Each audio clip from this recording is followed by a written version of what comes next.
Inter Salernitana, 25esima giornata del campionato di Serie A, una partita che dà il via ad un altro ciclo di fuoco davvero decisivo per la nostra Inter, un Inter che giocherà 8 partite nello spazio di un mese esatto praticamente, da qui alla prossima sosta per le nazionali di marzo, 8 partite potenzialmente decisive per questa stagione, per dare un po' una mazzata, mettiamola così, davvero importante alla corsa allo scudetto in questo campionato e superare magari anche l'ottavo di finale di Champions League contro un Atletico Madrid che a questo punto giustamente rappresenta per noi un obiettivo da superare, un obiettivo a cui l'Inter sicuramente crede, ci crede profondamente dentro lo spogliatoio. Tra l'altro Atletico Madrid che dopo Morata che si è fatto male al ginocchio, perde probabilmente anche un difensore, il nuovo arrivato di gennaio, Gabriel Paulista, un infortunio nell'ultima partita, quindi martedì a San Siro questo Atletico potrebbe avere anche qualche acciaccato, qualche problema di formazione, arrivando inoltre da un periodo non propriamente positivo, visto il pareggio con il Real Madrid, la sconfitta in Coppa con l'Athletic Bilbao, la sconfitta in campionato contro il Siviglia, si è acceso qualche nervosismo, tant'è che anche Diego Pablo Simeone, l'allenatore, il Ciolo, l'allenatore dell'Atletico, in conferenza stampa qualche giorno fa si è lamentato del fatto che l'Inter giocando di venerdì riposerà qualche ora in più rispetto al suo Atletico che invece contro il Las Palmas giocherà sabato pomeriggio e quindi avrà qualche ora in meno per preparare la partita contro l'Inter a San Siro. Prendiamo tutto questo come dei buoni segnali, ecco, mettiamola così. Prima però ovviamente bisogna fare il nostro dovere in Inter Salernitana di cui parliamo in questo nuovo episodio di oggi e in cui vi do il ben ritrovato e ben ritrovate amiche ed amici passioni interisti. Vi invito a lasciare subito un mi piace se non l'avete ancora fatto e mi raccomando iscrivetevi al canale, clic sul tasto iscriviti così non vi perdete neanche uno dei nostri contenuti che vi portiamo ogni giorno sui nostri canali, mi raccomando. Parliamo allora di Inter Salernitana, un'ennesima sfida in cui San Siro va ancora una volta verso il tutto esaurito, quindi clima enorme per spingere i ragazzi di Simone Inzaghi. Di fronte c'è una Salernitana in condizioni veramente difficili perché 6 sconfitte e un pareggio è il bilancio di questo 2024. È arrivato l'esonero del tecnico Pippo Inzaghi, quindi non ci sarà il derby tra fratelli, ci sarà una Salernitana che lancia nuovamente Fabio Liverani, e Liverani che quindi avrà dalla sua anche magari l'entusiasmo del nuovo tecnico arrivato, un Liverani che forse ricorderete ha avuto altri due debutti in Serie A, uno in particolare nel 2019 proprio contro l'Inter ai tempi ovviamente di Antonio Conte. Prima giornata del campionato 19-20, Liverani sulla panchina del Lecce fece una partita anche piuttosto spavalda, cercò di giocarsela, di costruire anche dal basso a partire dal portiere, se la giocò a viso aperto, però vinse l'Inter poi 4-0 con anche quel famoso gol di Candreva che fa quell'esultanza che diventa un meme virale ancora ad anni di distanza. Ora, Liverani dubito possa fare quello stesso tipo di gioco perché è in una situazione veramente delicata questa Salernitana sul fondo della classifica in grande difficoltà, anche se devo dire che soprattutto quest'anno abbiamo visto che tendenzialmente le squadre che stanno mettendo in difficoltà l'Inter sono quelle che un po' provano a giocarsela. E allora in questa Salernitana ci sono anche dei problemi di formazione perché sono in dubbio vari giocatori come Fazio, come Pasalidis, Pirola, uno degli ex di questa gara, è fuori Ghiomber, un altro giocatore importante, è squalificato Bradaric a centrocampo e c'è da capire come sta anche Pierozzi, quindi qualche problema ce l'hanno, però Liverani intanto si propone con un nuovo modulo, cambia volto, cambia sistema di gioco a questa squadra, dovrebbe essere un 4-3-1-2 sulla carta che molto probabilmente diventerà un 4-5-1 in fase difensiva, quindi molto compatto a cercare di non creare, diciamo intanto di non concedere il centro dove l'Inter di solito domina, ma poi soprattutto di non isolare gli esterni agli uno contro uno dove l'Inter può essere devastante con quelle combinazioni che conosciamo molto bene. Candreva è il candidato principale in questo momento ad andare a fare il trequartista lì alle spalle della coppia di attaccanti che sarà composta da Dia, che quest'anno sta avendo delle difficoltà, però è un giocatore di grande talento che tanti tra l'altro avrebbero voluto anche all'Inter addirittura, e con lui c'è Weisman, giocatore da tenere d'occhio secondo me, perché è un attaccante che lavora tantissimo per la squadra, si dà molto da fare, pressa, lotta, quindi aspettiamoci una Salernitana che proverà a pressarci per metterci in difficoltà sui nostri costruttori dal basso, e dei giocatori per farlo ce l'hanno, ma poi sicuramente saranno anche molto compatti. La novità però più interessante secondo me è la difesa, perché questa Salernitana proporrà una difesa molto esperta, estremamente esperta, perché in porta va Ochoa, che non più giovanissimo da diverso tempo, e davanti a lui ci sono, a parte Zanoli, che è un giocatore che tra l'altro è un po' nel mirino dell'Inter, quindi sulla fascia occhio Zanoli al destra, a sinistra dovrebbe esserci Sambia, ma soprattutto al centro si preparano Manolas, ex Roma appena arrivato, e Jérôme Boateng addirittura. Diciamo che 6 o 7 anni fa forse sarebbe stata una coppia di difensori addirittura da semifinale di Champions.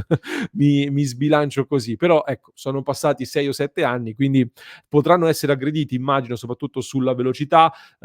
sull'atletismo e quindi anche sulla resistenza durante tutta la partita. Centrocampo, per completare la probabile formazione, Koulibaly è un giocatore per loro molto importante, Maggiore qualche gol ogni tanto lo trova, e Basic, giocatore da cui passano tanti palloni. Quindi questo è il probabile schieramento per Liverani. Venendo invece all'Inter, nell'ultima diretta, noi come sapete tutti i giorni siamo in diretta alle 19:30, anche nell'ultima live eravamo più di 700, quasi 800 spettatori in contemporanea tra tutte le piattaforme, e insieme a tutti questi tifosi e tifose abbiamo fatto un po' un gioco. Siamo andati a schierare tutti insieme la formazione che secondo la community di Passione Inter sarebbe stata la migliore da vedere in campo dal primo minuto. Era un gioco per capire quanto i tifosi interisti vogliono fare turnover nell'ottica di dare priorità o meno al campionato rispetto alla Champions League, considerando che, come detto, c'è un vantaggio di 7 punti sulle rivali e martedì si gioca l'ottavo di finale di Champions contro l'Atletico Madrid. Vi condivido lo schermo per chi ci segue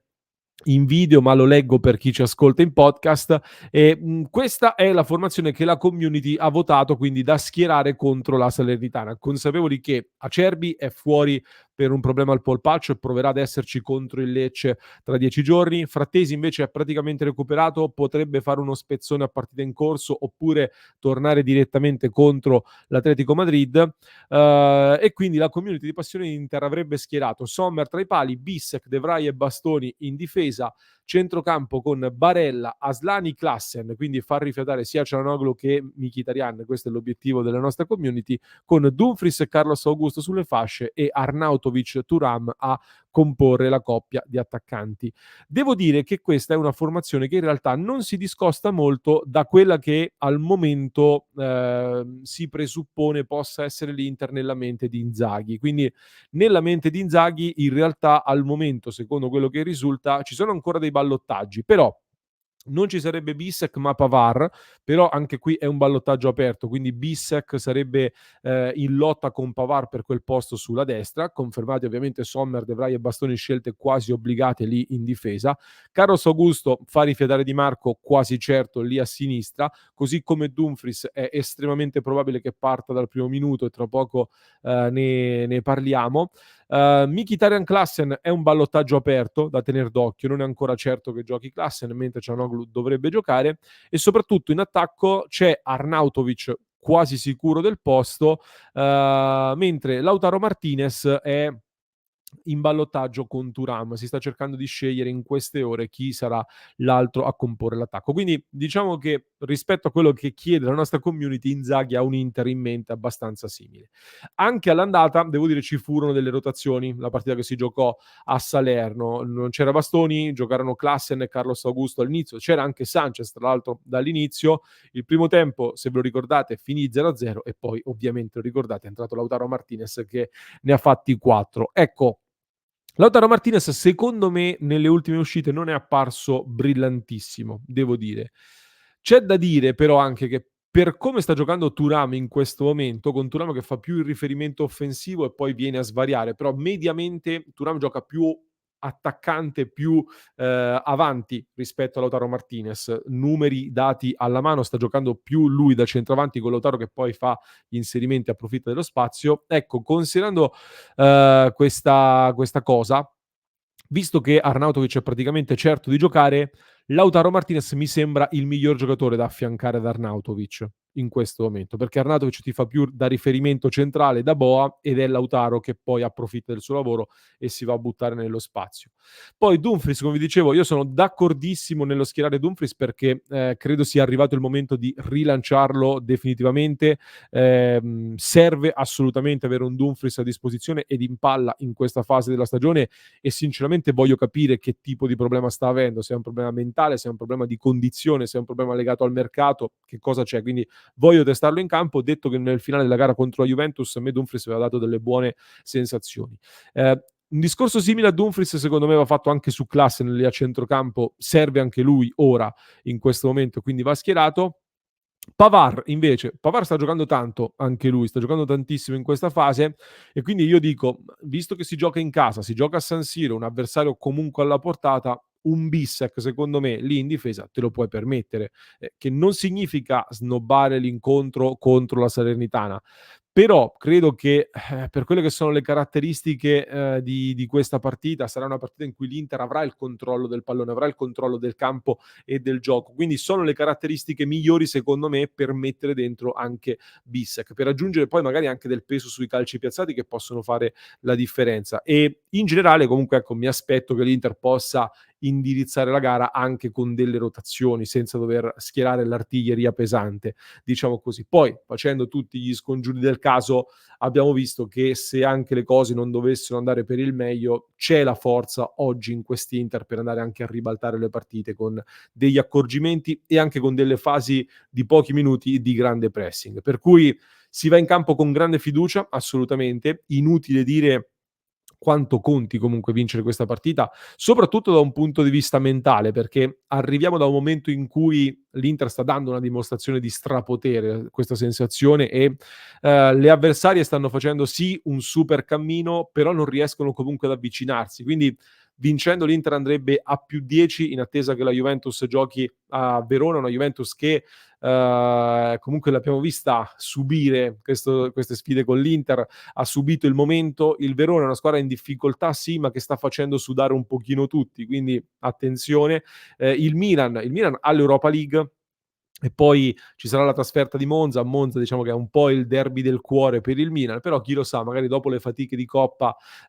se l'Inter scappa ulteriormente, la testa può un pochino svagare e una sorpresa magari ci può scappare. A prescindere però, anche soltanto mantenere questi distacchi in classifica che ci sono adesso, ti permette poi di andare ad affrontare l'Atletico Madrid con uno spirito ancor più battagliero, e son d'accordo con tutti quelli che dicono che lo scudetto quest'anno forse è un po' la priorità per tantissimi motivi, però in Champions League diciamo che ci presentiamo veramente forti, veramente agguerriti e un po' forse con lo spirito opposto rispetto a quello che c'era nei gironi dove c'era bisogno di macinare punti in campionato e quindi si facevano le rotazioni in Champions. Qui si può fare un pochino l'opposto, perché fieno in cascina lo hai messo in campionato, hai delle gare comunque con tutto il rispetto tra Salernitana e Lecce che sono alla portata, quindi delle rotazioni le puoi fare. Poi è ovvio che presentarsi alla sfida con l'Atletico con anche 10 punti di distacco sarebbe proprio l'ideale per potersi veramente focalizzare al 200 all'ora sulla Champions, dove devo dire che anche le difficoltà del Bayern contro la Lazio che abbiamo visto nelle scorse ore, ecco, viste anche queste difficoltà qui, perché non dobbiamo provare a sognare in grande anche in Champions? Detto che questo, come avvertivo ad inizio settimana, non deve trasformarsi in un discorso che ho letto in queste ore che trovo esagerato. L'Inter è superiore anche al Bayern, non lo condivido i valori del Bayern, per quanto ci sia confusione societaria, allenatore eccetera, restano lì e sono assolutamente evidenti. Per quanto vi metto in guardia anche da quel discorso che in tanti stanno facendo, del dire l'Inter è così in vantaggio in campionato per cui la Champions ora diventa un grande obiettivo, e lo fanno perché così se poi l'Inter dovesse essere eliminata ti vengono a dare la mazzata. Ecco, non cadiamo in questa trappola. La Champions è un obiettivo da perseguire al meglio, dobbiamo fare il massimo sicuramente, bisogna sognare perché quest'Inter è in grado, ha il potenziale per sognare, però piedi per terra, fiducia e innanzitutto ovviamente testa a questa partita contro la Salernitana. Fatemi sapere